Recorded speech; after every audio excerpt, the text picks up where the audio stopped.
మీ అయ్య తాగి farm house లో అన్నా కూడా తెలంగాణ ఉద్యమకారునిగా చూపట్టింది ఆంధ్రజ్యోతే. ఏబిఎన్ ఆంధ్రజ్యోతి చూపట్టింది ఆ రోజు ఏబిఎన్ మంచిది కాదు. ఆ రోజు మంచిది ఏబిఎన్, మంచి పత్రిక, మంచి ఛానల్, దమ్మున్న ఛానల్ అప్పుడు. కానీ ఇప్పుడు మాత్రం మంచిది కాదు. ఎందుకంటే నీ బండారం అంటే బయట అసలు నీ స్వరూపం బయట పట్టింది కాబట్టి. జేఏసోలు ధర్నాలు చేస్తే, బహిరంగ సభ పెడితే, సందర్భ సడేమేలక వీళ్ళు ఒక్కడే పింక్ కలర్ జెండా పెడితే ఇదే ఆంధ్రజ్యోతిలో టీఆర్ఎస్ పార్టీ బహిరంగ సభ అని రాశారు. ఆ రోజు మంచిది ఆంధ్రజ్యోతి ఏబిఎన్. ఈ రోజు మంచిది కాదు. కేసీఆర్ కుటుంబం ఎన్ని ఆస్తుపాస్తులు సంపాదించినా కూడా తెలంగాణ రాష్ట్రం రావాలి, అనేక మంది బలిదానం అయిపోయారు. ఇంతమంది తెలంగాణ ప్రజల ఆకాంక్ష, ఆలోచన, ఆశయం ఒక లక్ష్యం పెట్టుకుని ఇలా యుద్దం చేస్తున్నారు. ప్రపంచంలోనే యుద్ధాన్ని ఇలా ప్రపంచం అంతా హర్షిస్తున్నది, ఆశ్చర్యపోతున్నది. కానీ ఇటువంటి ఉద్యమానికి మనం కూడా బాసరగా నిలవాలని చెప్పి ఆ రోజు ఏబిఎన్ ఆంధ్రజ్యోతి నువ్వు ఎన్ని తప్పులు చేసినా కూడా, నువ్వు ఎంత నటన చేసినా కూడా, నువ్వు నటనలో జీవించే ప్రయత్నం చేసినా కూడా మరి ఇదే ఏబిఎన్ ఆంధ్రజ్యోతి నిన్ను కొత్త పైకి లేపింది. అప్పుడు మంచిది.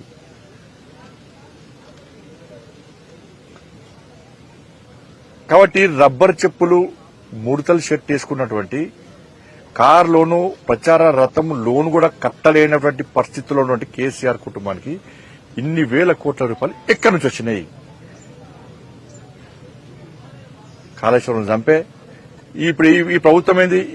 ఈ ప్రభుత్వం చేత కాదు. ఫస్ట్ రేవంత్ రెడ్డి సర్కారు చేతనావస్థలో ఉన్నది, చాతకంతనంలో ఉన్నది.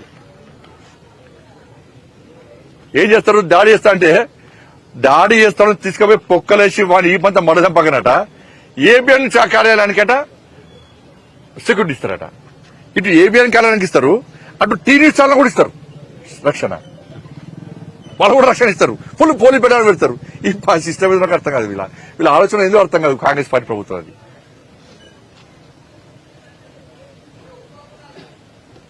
బీఆర్ఎస్ వాళ్ళకు దొంగ కేసు పెట్టిన పేపర్ లీకేజ్ అని చెప్పేది. నాకు బెయిల్ లేకుండా జైలుకి పంపినా. హిందీ పేపర్ ఎవరైనా లీక్ చేస్తాడా అన్న? సాయంత్రం 8 గంటలకు కూడా కేసు పెట్టారు. నాకు బెయిల్ లేకుండా వేసింది కేసీఆర్ ప్రభుత్వం. 317 జీవోకు వ్యతిరేకంగా కొట్టాడితే అరెస్ట్ చేసి నాకు బెయిల్ రాకుండా వేసింది అన్న కేసీఆర్ ప్రభుత్వం. ఇదే రేవంత్ రెడ్డి గారు మరి ఆలోచించాలి. నిన్ను డ్రోన్ కేసులో దానిలో అరెస్ట్ చేసి నీకు బెయిల్ రాకుండా 10 రోజుల పాటు జైల్లో ఉంచారు. ఏడవిందన్న రేషచంద్ర గారు రోషం ఏడవింది, రేషం ఏడవింది, ఏమైంది? ఎందుకు కాంగ్రెస్ పార్టీ ప్రభుత్వానికి కేసీఆర్ కుటుంబం మీద ఇంత ప్రేమ, ఇంత అభిమానము? మీ ఇచ్చిపుచ్చుకునే ధోరణి ఏంది? కాళేశ్వరం విషయంలో ఏటీఎం గా మార్చింది వాస్తవమా కాదా? 1,00,000 కోట్లు దొబ్బిపోయింది వాస్తవమా కాదా? ఫోన్ ట్యాపింగ్ చేసింది వాస్తవమా కాదా? ఈ ఫార్ములా కేసులో కోర్టు కూడా మొట్టికాలేసి విచారణ చేసుకోమంటే ఎందుకు కేసీఆర్ కుటుంబాన్ని అరెస్ట్ చేయలేకపోతున్నారు? గొర్రెల స్కామ్, చేపల స్కామ్ వాస్తవమా కాదా? డ్రగ్స్ కేసులో కేసీఆర్ కుటుంబం ఉందా లేదా? ఫామ్ హౌస్ కేసులో ఎందుకు అరెస్ట్ చేస్తలేరు? ఇవి చెప్పిన స్కామ్స్ జరిగినా చెప్ప క్లారిటీ ఇవ్వండి.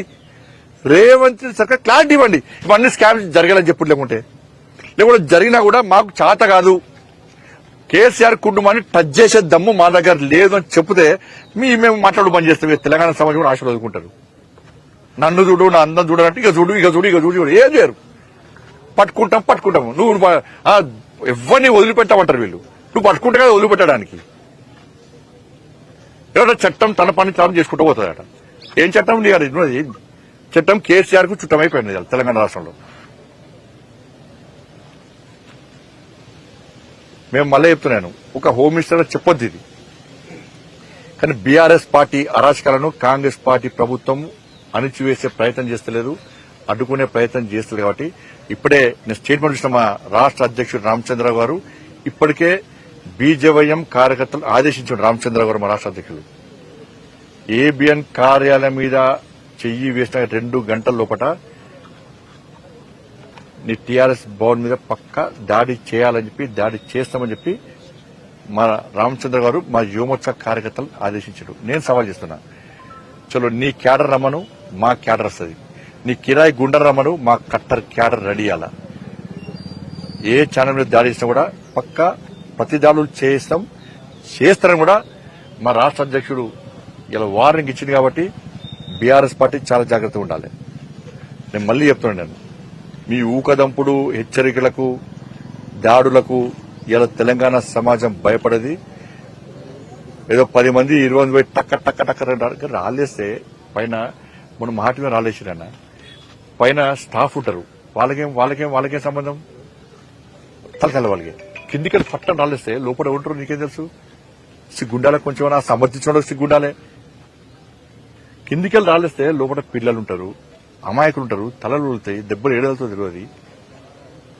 దాంట్లో రాళ్ళేస్తారు పోతారు అయిపోయారు. వాళ్ళని ప్రభుత్వం కాపాడుతుంది, కాంగ్రెస్ పార్టీ ప్రభుత్వం. ఒక్కసారి భయం మీద చూపడితే ఇంకోసారి వద్ద అడిగాడు. ఇదా మీ చాదనంతనం? Tit for tat. Bharatiya Janata Party కార్యకర్తలు సిద్ధంగా ఉన్నారు. ఇటువంటి ప్రయత్నం ఉంది, మానుకోండి మీరు. భారతీయ జనతా పార్టీ కార్యకర్తలు యుద్ధానికి సిద్ధం.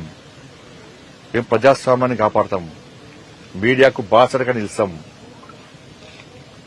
మీడియాను కాపాడుకునే ప్రయత్నం చేస్తాం. ఏబిఎన్ ఛానల్ కు ఇవాళ దాడి చేస్తున్నారు కాబట్టి ఏబిఎన్ ఛానల్ కు భారతీయ జనతా పార్టీ కార్యకర్తలు అండగా ఉంటారు. తెలంగాణ రాష్ట్రంలో వేలాది మంది లక్షలాది మంది కార్యకర్తలు ఇవాళ ఏబిఎన్ కు అండగా ఉంటారు. మొన్న మహా టీవీ కూడా అండగా ఉన్నది భారతీయ జనతా పార్టీ.